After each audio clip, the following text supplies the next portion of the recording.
Today, we are diving into an ancient story that, seriously, has it all. We're talking raw family drama, a sibling rivalry that is off the charts, and one of the most cunning business deals you will ever hear about. We're breaking down Genesis chapter 30, a story all about jealousy, desperation, and just incredible ingenuity. The whole thing kicks off with this one powerful line from Rachel to her husband, Jacob. Now, this isn't just some simple request. This is a cry of pure anguish. It's an ultimatum, really, born from the absolute deepest desperation. Right away, you know the emotional stakes are just sky high. For Rachel, this is literally a matter of life and death. And that desperation, it's the fuel for the entire first part of this chapter. A bitter, deeply personal rivalry between two sisters, Rachel and Leah. They're both married to the same man, Jacob, and they are locked in a battle for affection and, maybe more importantly, for legacy.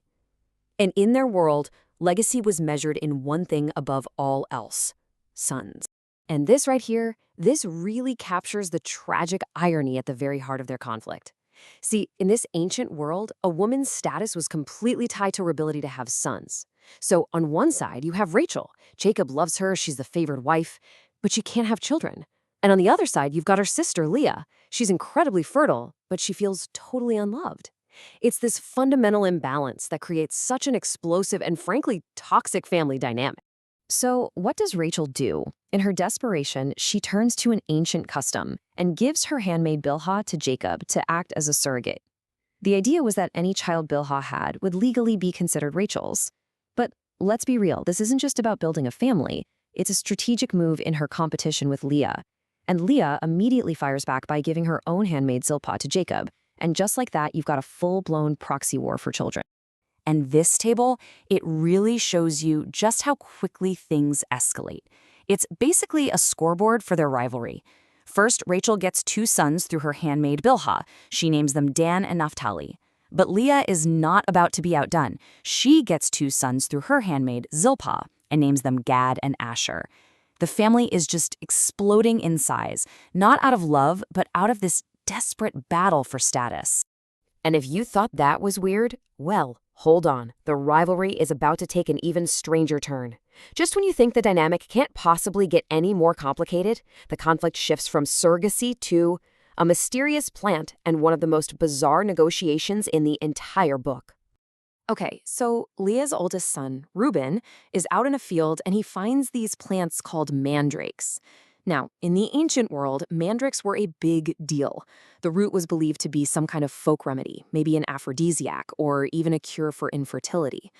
So for the barren and desperate Rachel, these plants were like a tangible glimmer of hope. She absolutely had to have them. This desperation leads to the deal. Rachel goes to Leah and asks for the mandrakes. And Leah, seeing this rare moment of leverage, names her price. She basically says, "You've already taken my husband, and now you want my son's mandrakes too?" So the deal is struck. Rachel gets the mandrakes, and in exchange, Leah gets to spend the night with Jacob. It is just a raw transactional moment.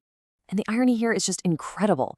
The deal immediately pays off, but for Leah, she's the one who conceives, bearing two more sons and a daughter. It looks like the mandrakes were a total bust for Rachel. But then, after all this struggle, after all this time, the text says that God remembered Rachel. She finally conceives on her own and gives birth to her firstborn son, Joseph, who, as you probably know, will go on to become a pretty central figure in history. All right, so the family is now huge. 12 kids. Jacob decides it's finally time to pack up and go back to his own country. And this is where the story pivots.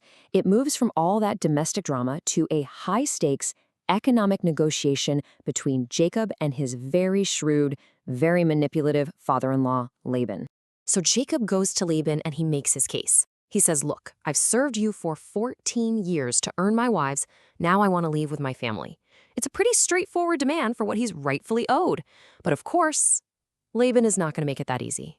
Laban's admission here is just fascinating. He's a sharp businessman, and he knows exactly why he's become so wealthy. He flat out tells Jacob, "I've been blessed because of you." He knows he's not just losing a son-in-law, he's losing the very source of his prosperity.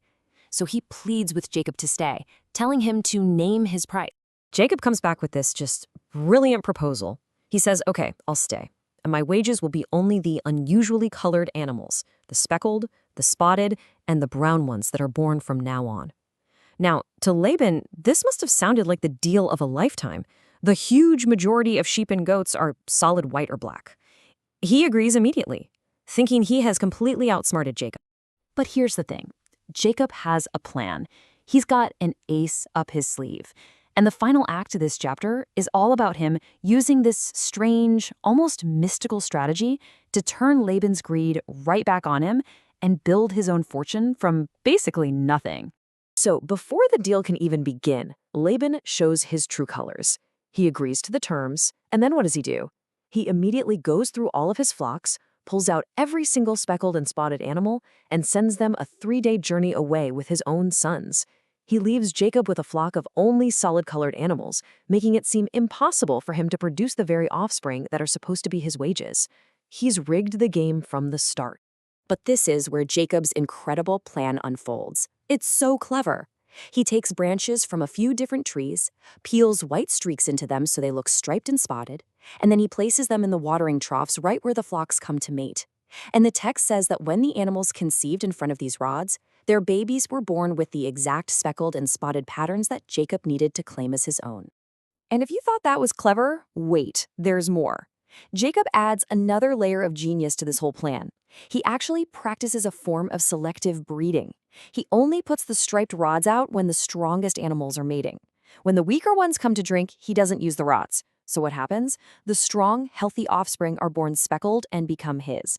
The weaker ones are born solid-colored and remain Laban's. And the result? It is absolutely astonishing. Jacob's strategy works perfectly. It leads to this massive, decisive transfer of wealth. Starting with nothing but a flock of boring, solid-colored animals, Jacob becomes exceedingly wealthy, all at his deceptive father-in-law's expense. He ends up with huge flocks of superior livestock, servants, camels, the whole shebang. And that, right there, leaves us with the central mystery of the story, the question people have been debating for centuries. How did Jacob actually do it? Was this some kind of ancient folk magic? A belief that what an animal sees when it conceives actually affects its offspring? Was it a surprisingly advanced, if primitive, form of selective breeding? Or was it all simply a sign of divine favor, with God rewarding Jacob and punishing the deceitful Laban?